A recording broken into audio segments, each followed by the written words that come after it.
Okay,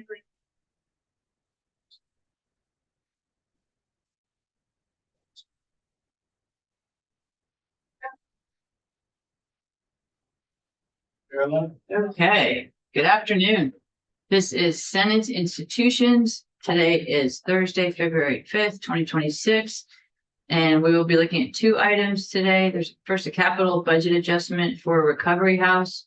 And then we'll be looking again at capital budget, section 14. This is the proposed capital budget, which is judiciary. So we have with us Chad Vijay, Executive Director of Recovery House. And Chad, would you like to come sit? And I don't know if you have met all of us. Were you? No. Okay, so I'm Wendy Harrison, and I represent the Wyndham District. And I'm Rob Plunkett, Bennington District. Joe Major Windsor. And Ross Ingles, Essex District. And then our other member is not able to be here today. All right, but I think you were here maybe 2 years ago, or I think it was about that 2 or 3 years ago. yeah. Mhm. So if you could just identify yourself to the record and then just let us know about what Recovery House does and why you're coming here to us. Absolutely. Thank you. My name is Chad Vijay. I am the Executive Director for Recovery House Inc. Despite our name, we don't quite do recovery housing. I'll get into what we do, but we specialize in residential substance use treatment. And I am here today to talk about a proposal for capital budget adjustment. Thank you, Madam Chair, Senators, for having me here today. So Recovery House Inc. is a residential substance use treatment provider that has been operating since 1972. We are located in Wallingford, and we serve every corner of the state. We're specialized in that we're a full state provider, whereas traditionally outpatient substance use providers are regional and specific to area. Within our umbrella of Recovery House, we offer a few different levels of care. The highest level of care that we offer is known as Serenity House. That's our oldest standing program in Wallingford. We offer medical detoxification, withdrawal management at that location. It is a high intensity program, and it is short in duration based on the individual's need for those services. We're very fortunate. In addition to that, we operate a lower level of care, two of them actually, in a clinically managed setting. Both houses located physically in Rutland City. We offer a program that is designed for 3 months, but oftentimes folks are staying longer. It really depends on their clinical need. The newest program that we have designed and brought online is the McGee House. And that is one of those low intensity clinically managed programs. And that was brought online November of 2024. So we're seeing some really, really good connections, specifically the connection between our highest level of care, that's intermediary step down program at Grace House or McGee House, and then the next step for the individual. And oftentimes that next step includes intensive outpatient combined with a recovery residence or recovery house or a sober house. But those recovery residences are really a key partner for us as we transition people out of our services and into the community that we want to return into. As I said, for 50 years, we have put clients first, and unfortunately, that means we've put some facilities projects on the back burner. And every once in a while, one will remind us that they, still need attention. And part of my request is looking to address those needs. Not only are we 50 years old and programmed, but our buildings themselves are far older than us. Our oldest building is Serenity House, and that was originally a creamery built in the late 1800s. So as you can imagine, a building from the late 1800s has some late 1800s issues. We are a nonprofit organization, just to give you some information on how we're funded. Nonprofit, private organization that is 98% funded by Medicaid and state and federal grants. Our largest, one of our largest operating grants is the block grant coming from SAMHSA, the federal government. But about 55% of our funding is Medicaid. So we are working with narrow margins, and whatever margins we do have, we're putting into direct service. I think our last fiscal audit put us at about a 90% dollar to direct care rate, which is fantastic. It's now time to invest in the infrastructure so we can continue on with another 50 years of service. With that, I have identified a number of projects that may take us many years to complete if we were to save maybe 50. I hope not, but my proposal is for 220,000, and with that, we'll be able to address some roofing issues. We have slate roofs, which are beautiful. When there are issues with them, they tend to cost some money. We have often run into power issues, for example, especially being where we're located in Vermont, and we don't have a generator. So when there's an outage, I'm often driving down, hooking up a residential generator and trying to get power to the building. So improving on generator power, improving on projects such as our roof, weatherization, needing new siding, new windows is a part of that as well, and some structural repairs, that have increased our costs with heating. Our attic is in rough shape. The slate roof, for example. I fear that if we don't address these sooner rather than later, they will cost us more down the road. And so I really want to tackle these projects. I can't do it alone, so I've come to you asking for this request. Okay, yes. All right, do you have any monies in the VAA or any part of the capital grant or anything? Has anybody said that they were willing to give you money, or this is just you coming to us asking for 220,000? Has anybody nodded their head? No. Okay. This is me coming to this committee and asking. Okay. Right, so there's not a line item. Go ahead. And Go ahead. you had mentioned that you received some state grants. What are they? Which agencies do they come from? If you can tell, I know you don't have.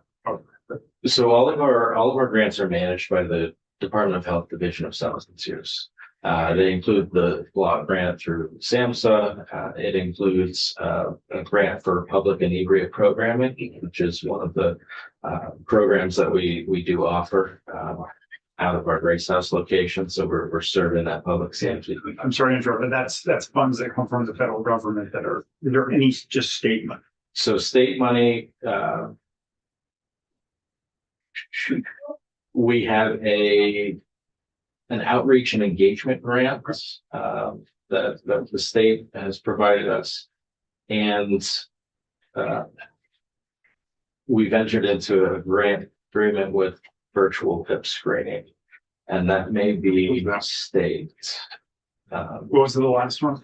The virtual public inebriate screening. Oh, okay. Oh, interesting. And the other grant you mentioned, what agency does that one? Is the Department of Health? That was the Department of Health. How many people are under your care at any given week? Yeah, you're right. Any given week, we have 35, 45 roughly. Your longest stay is how long? At Serenity House, our longest stay is 60 days. And at our lower levels of care, I believe our longest stay is about 120 days. And lowest level means, are they physically in the facility? I hate to say locked down, but are they free to come and go? Are they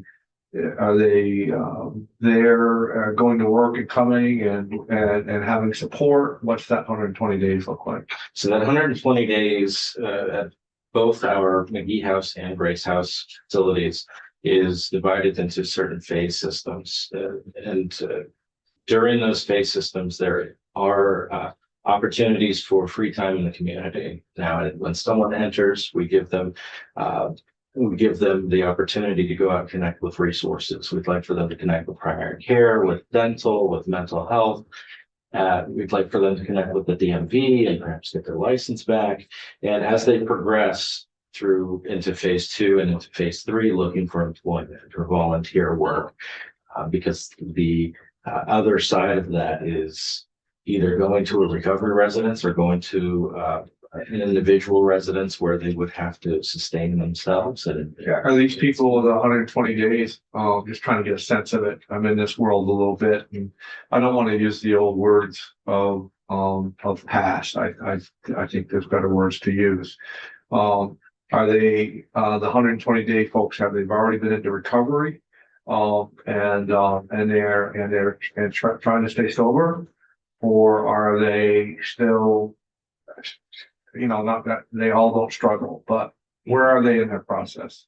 so oftentimes the folks in our lower levels of care are coming to us from either Serenity House or Valley Vista or a hospital. Sometimes we do take folks from a self-referral in the community. But generally speaking, they are more stable than the folks needing higher levels. Okay. And you do the higher levels of care. You do the interdictions where they're confined until they're better. That Yes. would be like the 60 days. That Up would to 60 days. So, well, up to whenever is medically and clinically appropriate for that person. Or approved. The approval process is in our hands. Okay, well, not the money part though. So the money is Medicaid reimbursed on an episodic rate. And so once we decide as the provider that someone's appropriate to come in, we look at that person and say, okay, how much time does this person need? And sometimes folks look like it's going to be 2 weeks, and then we decide, gee, they need. Right, so you have that flexibility, and Medicare is willing to have that flexibility with you. Medicaid gives us that Medicaid, yeah, flexibility. okay. Unfortunately, Medicare does not cover. No, it's not, it's wishful. All right, that's a good question. Thank you. Did you have more? I do have another one. Of the, I think you said it was 30 or 40 folks at Serenity at any given time. Across our levels of care. Oh, across the levels of care. Okay, so in Serenity at any given time, how many might be what's the capacity? Lately, we've been ranging from 17 to 24. Okay. It really ebbs and flows. Yeah. Our license is for 34 beds. Workforce has made it very difficult. Our capacity and still remaining of quality service is probably around 25, 26 people at any given time at Serenity House. And of those, what's the percentage that comes through the courts or possibly DOC? So we're estimating about 50% of justice involved. Are you seeing more of the people who are affected with alcohol or opioids or not? I know which side, which is the biggest, and I know that doesn't have anything to do with this. It's just more for my brain and just to wrap myself around it. Absolutely. So kind of an interesting transition. I started in the field where it was mostly alcohol, Right. and then the opiates came in, and it was a very sudden shift. Now it is almost a three pie or three slice pie Yeah. with alcohol, opiates, and cocaine. Oh, That all cool. being of equal share as a primary substance. That's interesting. I heard that in other committees. So, with the opioid, situation, my understanding is that we seem to be past the peak. Mhm. But I mean, obviously, there's still a lot happening. But I think we are. Is that your experience? Is that your knowledge that we're past the peak? I would hope so. I Okay. would hope so. You know, I think we hit a peak in the nineties in the nation at some point, and then the peak got higher after 2014. And certainly higher with the introduction of fentanyl Mhm. to the streets. I'd like to think that we're over that. We've done an amazing job responding in the treatment world, the recovery world, the prevention, harm reduction world, for sure. I see a lot of folks who are, and I don't have a number on this, but anecdotally, I see a lot of folks who are being treated for maybe opiates or alcohol, and they're abstaining from those substances, but then cocaine is in their life still. And so it's there, and perhaps the primary diagnosis may be opiate use disorder, but cocaine just lingers. Wow. And it's such a different type of drug too. Go ahead. And your staffing levels, how much staff and are you at full capacity? So our staffing levels are augmented by travel staff. Unfortunately, in 2022, we needed to start using travelers. We did pretty well with through the height of COVID. We went all the way up to 10 travelers. Now we're down to about 3, but on a 24/7 basis between nursing and direct support staff and administrative staff, we're in a really good shape. Where we do have a need is clinical staff, our counselors. And that's an area that I've been speaking to some other legislators about, the workforce. How do we get people into wanting to be a counselor? I think there's some opportunities, but we really lost an incredible asset when the College of St. Joseph closed down. The central and southern part of the state don't have that feeder system with a master's level counseling program. So trying to get the clinical piece there, because that's the key to quality care, and we can consistently have those higher numbers when we have that piece. The 220,000 is how you make you whole, or is that just the bare minimum of what you need to get done? 220,000 is going to take care of. I don't have a number, but most of our capital improvement projects, and then the ones that are, I guess, more urgent. Okay. And one last question. Sure. Sorry. No, go. No, this is good. Your estimates of your 220,000, is it something, how did that one number, where did you get that number from? We set out to repair roof, not this year, but the year before. I've taken that quote into consideration. I've gotten some other quotes on other projects, talking with local contractors as well to see what would be the ballpark for this project or that project. That's great. I have a similar question, which is, can you detail more of this for us? Yes, Just send us more of a detail sheet. absolutely. And I suspect that the House committee would like that also. Mhm. But I'm hearing general support. I would write you the check today, but Yeah. I Well, would that say, could how are we be the gonna find them? backup. Where are we gonna find them? Because these programs are absolutely crucial. Yeah. So, I'm a prosecutor down in Bennington, and so a lot of folks are coming through your systems, and it's absolutely crucial. and I helped instrumentally put in Ben's house in Derby, Mhm. and I'm involved in trying to recovery and yeah, so again, yeah. Very important. Having Ben's house in Newport is big. Yeah, been a huge success. We just gotta find some money, right? And we can talk about it more next week because there's a recovery day Yeah. next week. And so we'll have some people coming in about that. So we can talk about this again. So actually, if you would have the detail by then, that would be really Yeah, it'd helpful. be very helpful for you to get that to us. as we said in our morning committee, the doors are shut yet, but we can see it closing. Okay, Excellent. well, thank you for your work. Thank you. Thank you so much. Yeah, thank you for Critical. coming in. Absolutely.